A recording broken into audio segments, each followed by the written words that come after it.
BA first সেমিস্টারে আজকে আমি আবারও একটা নতুন সাজেশান ভিডিও নিয়ে চলে এসেছি।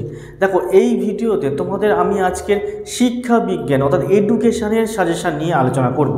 দেখো, শিক্ষা বিজ্ঞান এবং এডুকেশানের তোমরা জানো যে অনার্স এবং মাইনর পেপার পরীক্ষা হয়ে গেছে এবং সেখান থেকে প্রশ্ন কোনগুলো এসেছিল সেগুলো আমরা বলে দিয়েছি এবং সেখানে দেখো 100% কমন পেয়ে গেছো।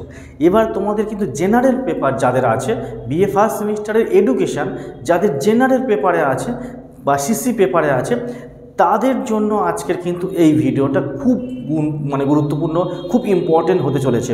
দেখো, এই ভিডিওতে জেনারেল পেপারদের যারা জেনারেল পেপার আছে যাদের এডুকেশানে, তাদের জন্য মারাত্মক ইম্পর্টেন্ট আমি কয়েকটা কোশ্চেন তোমাদেরকে জানিয়ে দেবো।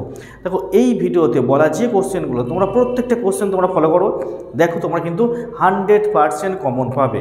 দেখো, এডুকেশানের আগে মাইনর পেপারে কিন্তু প্রত্যেকটা প্রশ্ন কমন ছিল, ঠিক একই রকমভাবে তোমাদের জেনারেল পেপারে একদম বাছাই করা কয়েকটা মাত্র কোশ্চেন তোমাদের সামনে আমি তুলে ধরবো। 10 নম্বর এবং 5 নম্বর উভয় কোশ্চেন তোমাদেরকে আমি জানিয়ে দেবো। ঠিক আছে, প্রত্যেকটা ইউনিট ধরে ধরে আমি তোমাদের কোশ্চেনগুলো বলবো। দেখো, প্রথমে আমি তোমাদেরকে 10 নম্বরের কোশ্চেনগুলো বলি, একদম দেখে নাও হাতে গোনা কয়েকটি কোশ্চেন, আর সেই 10 নম্বরের কোশ্চেনগুলো তোমরা ভালো করে পড়বে। দেখো, ফার্স্ট ইউনিট, প্রথম ইউনিট একদম হাতে গোনা মাত্র আমি তোমাদের কিন্তু এখান থেকে 3টে বা 4টে কোশ্চেন দেবো। একদম ফার্স্ট কোশ্চেন, শিক্ষার সংকীর্ণ অর্থ এবং ব্যাপক অর্থ আলোচনা করো এবং উভয়ের মধ্যে সম্পর্ক বা পার্থক্য আলোচনা করো। ফার্স্ট কোশ্চেন কী বললাম? শিক্ষার সংকীর্ণ অর্থ এবং ব্যাপক অর্থ আলোচনা করো এবং উভয়ের মধ্যে সম্পর্ক বা পার্থক্য আলোচনা করো। ঠিক আছে, নেক্সট কোশ্চেন, শিক্ষার প্রকৃতি ও পরিধি আলোচনা করো। নেক্সট কোশ্চেন, শিক্ষার লক্ষ্য বা উদ্দেশ্য সম্পর্কে ডেলর কমিশনের যে মতবাদ, ডেলর কমিশনের সুপারিশ বা মতবাদ খুব ইম্পর্টেন্ট কোশ্চেন এবং এই কোশ্চেনটা আবার অনেক সময় ভেঙে ভেঙে 5 নম্বরেও দিয়ে দেয়। তোমরা জানো, তোমরা উচ্চ মাধ্যমিকে পড়ে এসছো, কর্মের জন্য শিক্ষা, একত্রে বসবাসের জন্য শিক্ষা এবং এই যে 4টে কমিশন, ডেলর কমিশনের যে 4টে পার্ট ছিল, 4টে ভাগ, এগুলো এক একটা আবার 5 নম্বরের জন্য আসে। ঠিক আছে, একটু ভালো করে পড়বে, এখান থেকে প্রশ্ন পড়বে।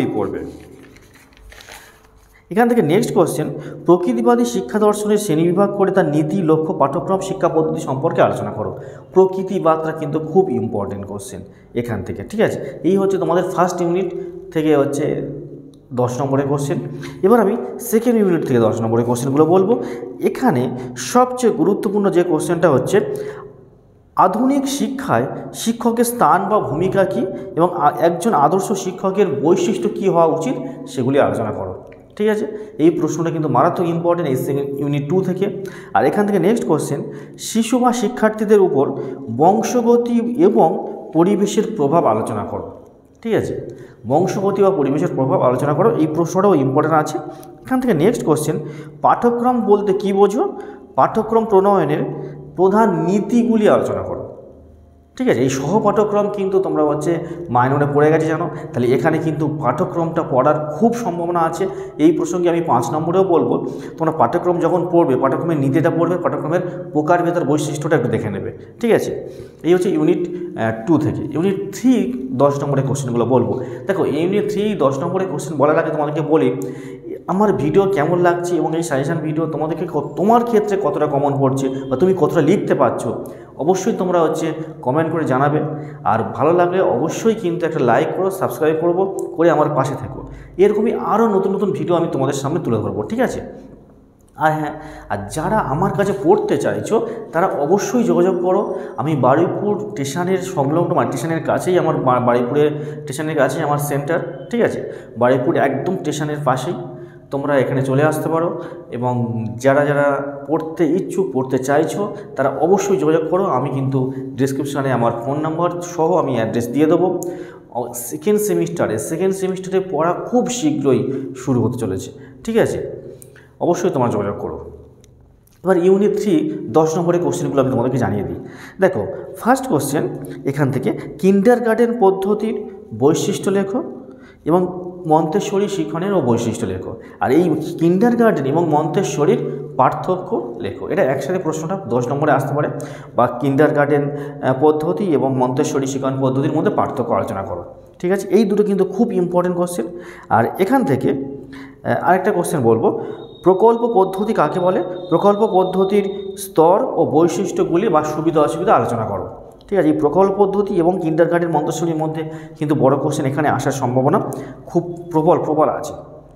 ঠিক আছে, এই হচ্ছে তোমাদের কিন্তু 10 নম্বরের কোশ্চেন। এই কটা কোশ্চেন করলেই তোমাদের হয়ে যাবে, কিন্তু 3টে তোমাদের 10 নম্বরে পড়বে, তোমরা এখান থেকেই কমন পেয়ে যাবে। এবার তোমাদের 5 নম্বরের জন্য বলবো যে কোশ্চেনগুলো, সেগুলো খুব ইম্পর্টেন্ট বাছাই করা কয়েকটা কোশ্চেন আমি তোমাদেরকে জানিয়ে দেবো।